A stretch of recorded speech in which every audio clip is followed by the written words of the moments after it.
What's good, everyone? Welcome back to the show recap with Mo, where we're getting ready to get into another episode breakdown of Tyler Perry's Sistas.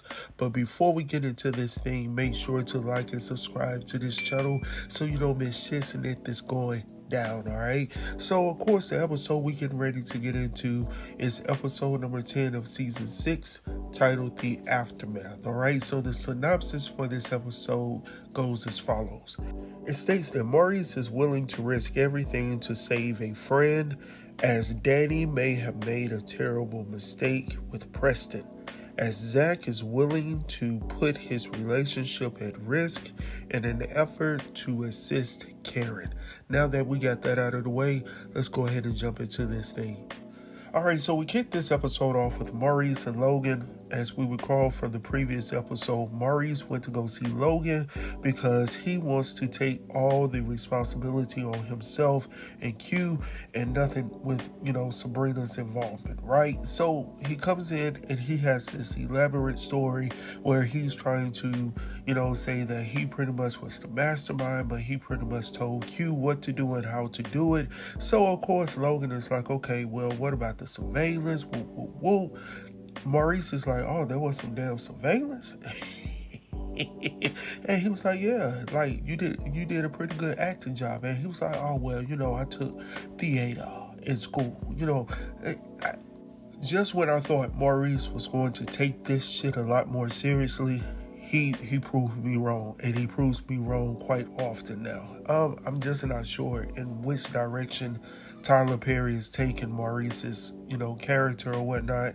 I'm just not liking the way that Maurice is going down this hole right now. But anyhow, long story short, Logan doesn't believe the story that Maurice is giving him. So he's asking him, okay, that's a good story, but who are the co-conspirators in this whole situation?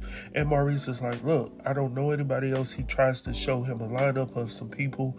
Maurice is like, no, I don't know them, whoop, whoop, whoop. So he was like, okay, so you put together this plan, but you're not able to convey to me what transpired, how you put it together. Maurice is like, hey, we went back to my crib, we staged the whole thing, and then, we went on with the robbery. So Logan is like, okay, well, you just sit right here and I'll be back a little bit later, right? So Maurice is like, cool. So going on from there, we see Aaron, who is now calling Pam. Now, Pam got this damn attitude like she didn't want Aaron to call her, but obviously she wanted to talk to him because she picked up the damn phone. So anyhow, she's like, I know you ain't calling me. He was like, look, Pam, I just need your help a little bit. She was like, look, Zach already got all of this covered. He's already told Karen that he was going to give her the money for it. Aaron is like, I don't think so.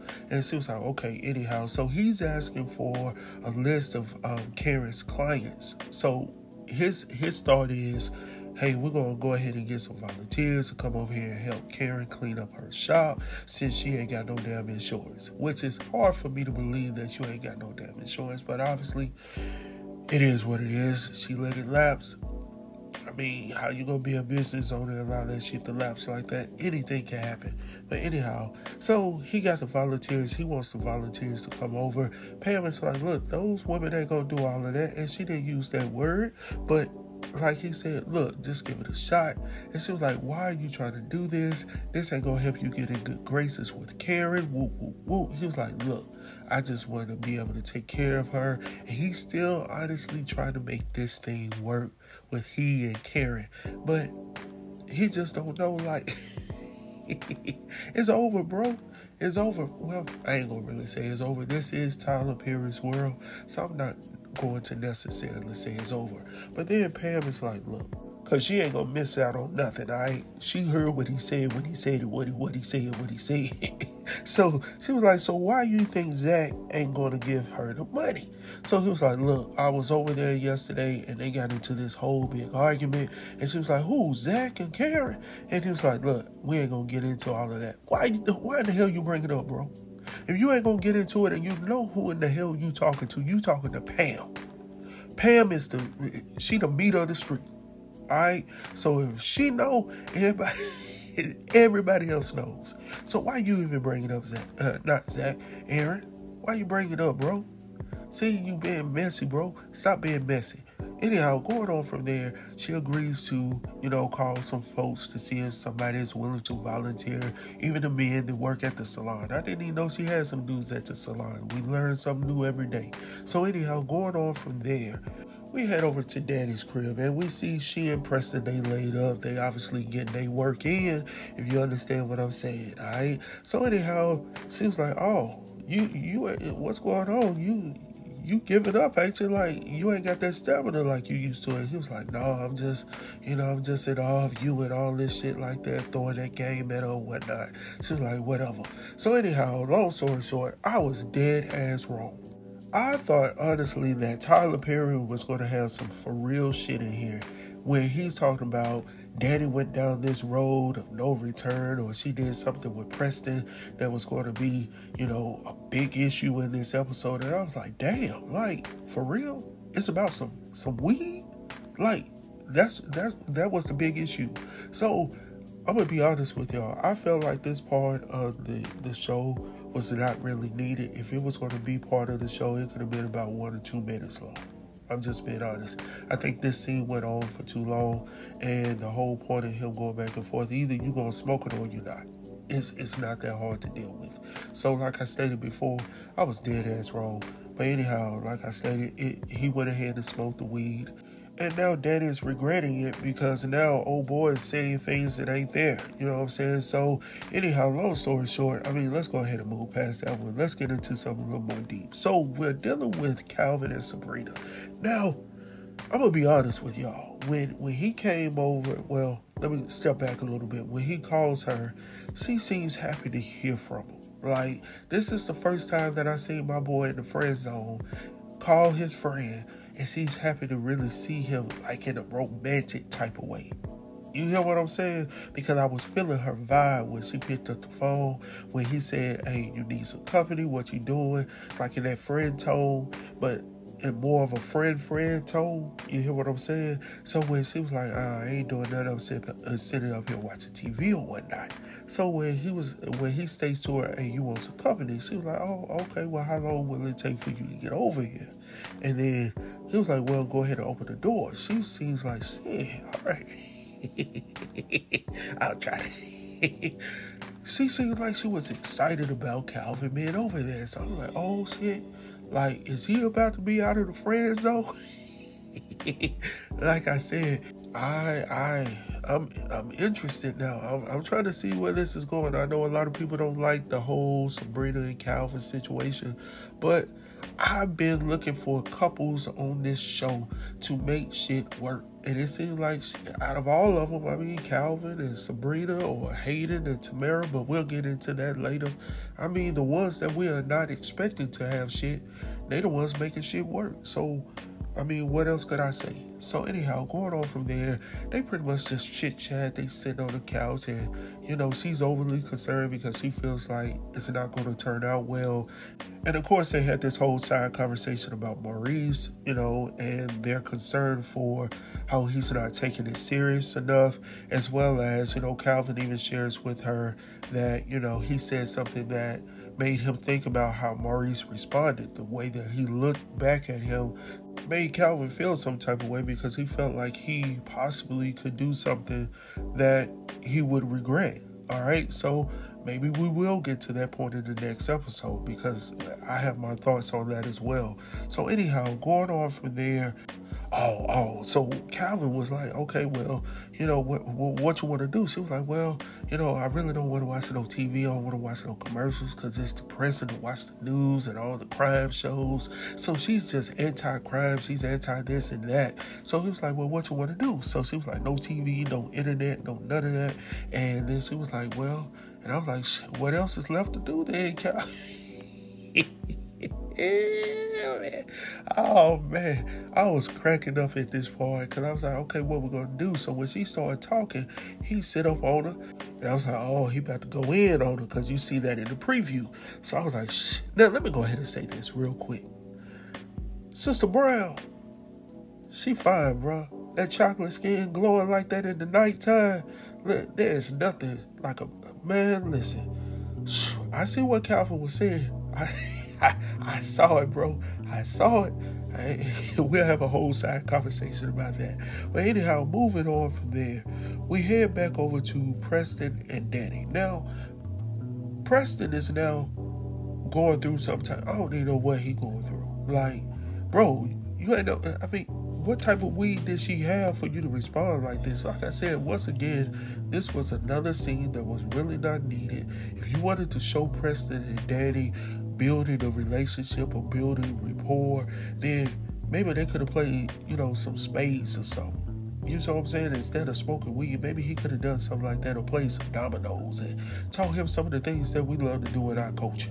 You know what I'm saying? Instead of smoking some weed in the bed, and now he's sitting up here talking about is that milk or is that blood and all this silly crap.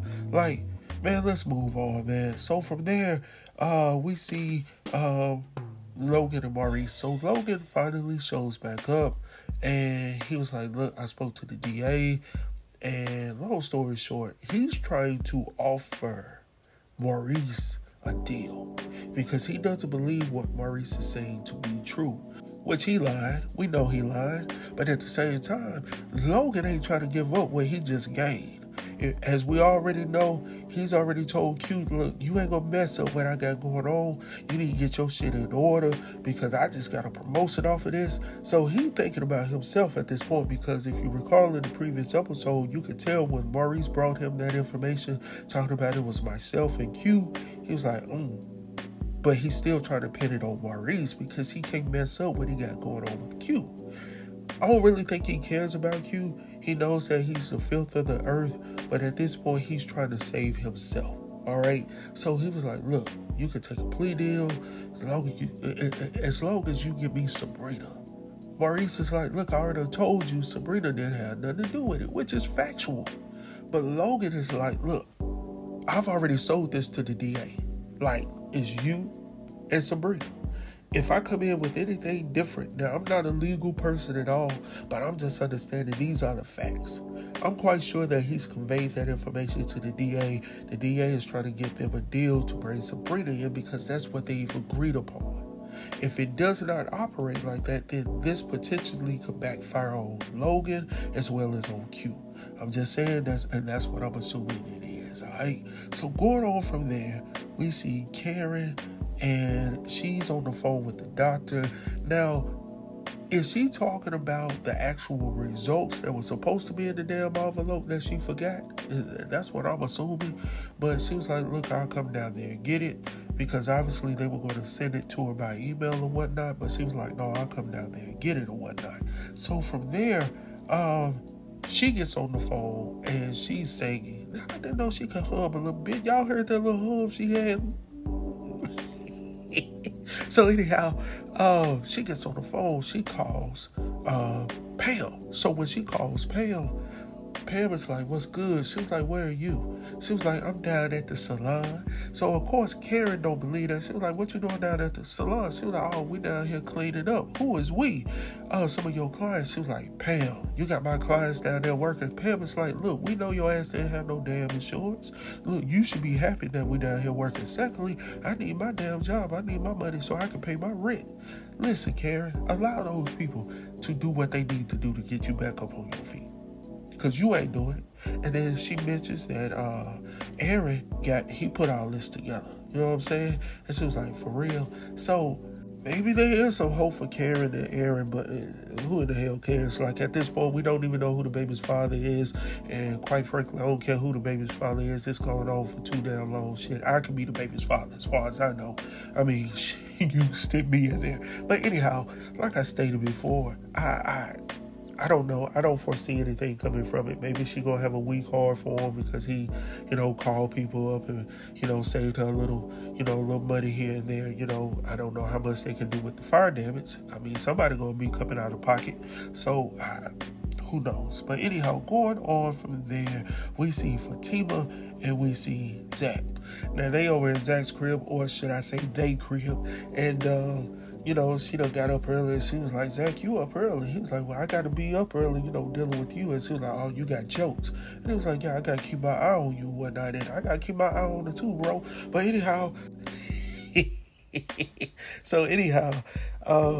Zach reminds her that she was wrong about the situation, and she was like, look, I've already said that I was wrong. He was like, well, no, that was yesterday, but today you're like, you've had a day to think about it and allow that stuff to cool down. And she was like, you were right. I was wrong for what I did. I should have never gone over there. And I absolutely agree that Fatima should have never shown up to Karen's crib. And I also can see the other side of it as well, when you get so burnt up that you're not thinking logically. So you do some shit that you typically wouldn't do if you were really honestly thinking about what you were getting ready to do. You see what I'm saying? So, I'm glad that they're able to have this conversation without yelling or screaming at one another. And I'm liking the way that, Zach is, he's been this even keel person, and he was like, he's thinking rationally about it. Next, he's thanking her for trusting him, for trusting that he didn't have sex with her. And she's like, oh, I knew that, but she had that look like, no, I didn't know that. You know what I'm saying? And we found out later why she knew that he didn't. So anyhow, going on from there, he tells her that, hey, by the way, I did tell Karen that I was going to help her rebuild her shop. And you could tell that bothered Fatima a little bit, but she was like, look, I don't hate her, but this is my thing about Zach. Zach, you doing good shit. You going in the right direction. You trying to help your potential baby mother in this situation, but you lying at the same time. And I'm gonna catch you in your lie. What Ray Charles' mama used to say, scratch a lie, find a thief, some shit like that, which never made no sense to me. So I'm gonna just change it up real quick. You scratch that lie, you gonna find out real quick something gonna hurt. And that's what he gonna find out, because right now he's lying his ass off. Like, just say what you need to do. You already know if Karen needs something, you're gonna give it to her. But not only that, if something else happens, it can change or alter your whole mindset. Because see, you telling her how she wrong about this shit, we about to get into you in a little bit. So we'll have that video out tomorrow. But anyhow, then he goes on to ask about Michael. And I'm like, where the hell is Michael? Like, we've been talking about Michael since episode number 1 and 2. Shit, I mean, everybody been inquiring about Michael. Now all of a sudden in episode number 10, you want to talk about where the hell is Michael? What's going on with Michael? So now Fatima's like, oh yeah, we got the attorney meeting at 9 o'clock. He's asking, are you going to be there? She was like, yeah, baby, I'm going to be there. So going on from there, we head over to Hayden's house. Now, Hayden upset y'all. Now, he don't walk around the crib. He calling for Tamara. Tamara ain't nowhere to be found. So now this man don't pull out his phone, and then he's calling her. Hey, baby, Tamara, I got up. You ain't nowhere to be found. Now, did she just tell your ass previously that she was leaving you in the morning? You didn't understand that when she said it. Was she speaking a different language, my brother? See, you listen to Gary when he ain't got shit to give himself. And listen, y'all, if you gonna get a message out of this, I'm preaching today. If y'all don't hear anything, I'm preaching today. Listen to me right now, real quick. Listen clearly. Stop listening to people that ain't got their shit in order. Listen, I know you can get some good advice from people from time to time when they ain't got their stuff in order. Like, when a chick go to the hair beautician and her hair and all that. And then the brother, we do the same thing. You know what I'm saying? We go get bad information and shit. It is what it is. But definitely in this situation, Hayden should have known better. So anyhow, he lets Gary in. Gary's like, hey, you ready to run or whatnot? And Hayden has this look on his face. Gary's like, what's going on? And he tells him pretty much what went down. Gary's like, okay, cool, you ready to run? Gary don't care two shits about what you got going on, Hayden. He ain't no friend to you, bro. Y'all are business partners.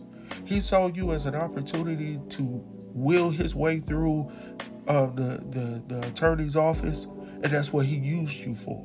Y'all ain't no for real buddies. And you can tell that in his response, like, okay, oh well, there's another girl, you can go get another chick. But Hayden, like, he's giving me energy like this is his, this is his all in all right now. And you got to deal with that. So Hayden is like, look, man, I don't even feel like running. And Gary's like, look, it's best that they leave now before you start really falling for her. And Hayden's like, oh, so you projecting now. See, you coming at me because of the shit that you got going on with Andy. So you looking at me trying to squash my shit over here, but you really want to figure out what's going on with you. And Gary's telling him, like, she's talking about how she didn't want to be 40 and alone and all this cheating and shit. And Hayden's like, oh, I know what that is. And he was like, what you talking about? And he was like, look, I be hearing the conversations that they be having at the office about their men, their husbands, how they be doing them in and shit. Definitely if you somebody like Gary. So yeah, Hayden got that clap back. He came right back at Gary real quick because Gary, yes, true enough, he's treated her like a queen by buying her all the shit that she could ever want or dream of. But at the same time, he's treating her the same way. Like she's something that he can get rid of very quickly. And no woman wants to be treated like that. As a matter of fact, nobody wants to be treated like that, male or female. You know what I'm saying? Treat people with respect.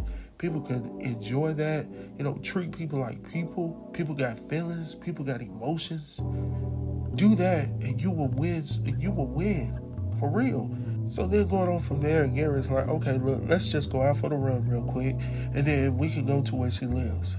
Of course, Hayden doesn't know where she lives, remember? Now, this is strange to me. I thought that they have vetted her. So when you vet somebody, wouldn't you have their previous addresses and all of that? So that shouldn't be hard to find. Like, y'all should have the documents or the information where you can find out where she resides. So I'm still lost in the sauce right here. Anyhow, going on from there, we head over to the law office where we see Andy and Fatima. Now, Andy, as fine as you looking in this outfit, look, you made me pause a little bit because you ain't had no reason to come at Fatima the way you came at her, like with that bass in your voice, like saying it with your chest like that, like come into my office. Like, first of all, what we had go down with your girl Karen at her crib, that stuff happened at her crib. But don't bring that to the office. Don't bring that energy to the office like you can tell me what to do here, like in that boss tone like that. Look, if it got something to do with my job, that's one thing. But what you're not going to do is come to me and get in my business about something that happened after my working hours. Like my business hours are 9 to 5. Like she told you at Karen's house, yeah, that's when you're my boss. Right here, we can be cordial, but this could have went a whole completely different way. I think it's time for some people to meet some relatives, Fatima. Like, I'm just intrigued right now how they will respond differently to a lady that happens to be one of your relatives. Maybe she should make an appearance because obviously some things need to be done. Anyway, I ain't wishing nothing on nobody. I'm just saying that would be a great entrance for a madam to show up. Anyhow, going on from there, they kick back, they apologize to one another, and they had this whole little conversation that it was odd that Fatima was able to go all into her business to Andy, who, for some time has, she's been transparent about her relationship. But this time when it came to Gary, she really didn't want to say nothing about what went down, what really transpired. Another thing that I noticed in this scene is the fact where Fatima conveys that, she said to Zach that she trusted him, but then she went back and tells Andy that, hey, I paid the person at the restaurant to view the video. Like, either you're going to trust this man or you're going to constantly be running behind him the whole time. And I ain't going to, listen, I'm going to be honest. I ain't got time to be running behind nobody. Either we're going to be in this situation and we're going to be adults in this situation and lay it all out on the line, or you're going to constantly be running behind this dude forever. And what type of relationship is that to have, where you're constantly running and checking behind? Because trust and believe, when you go looking for some shit, you're going to find some shit. And even if it ain't big shit, you're going to make it big shit because that's what it is for you. Because you've invested so much time in finding it. Daggone, Fatima. Look. And then Andy sitting over here talking about she on this little dating app or whatnot. And then when Fatima sees the folks, she was like, oh, I know him. Now she was sitting up here gloating, talking about, hey, it's an exclusive. You have to be let into it. Like, shit, she didn't have to be. She know everybody. She didn't have to be vetted. She knew everybody on the job. So Andy felt some type of way. She was like, oh, well, I guess I'm back at square one.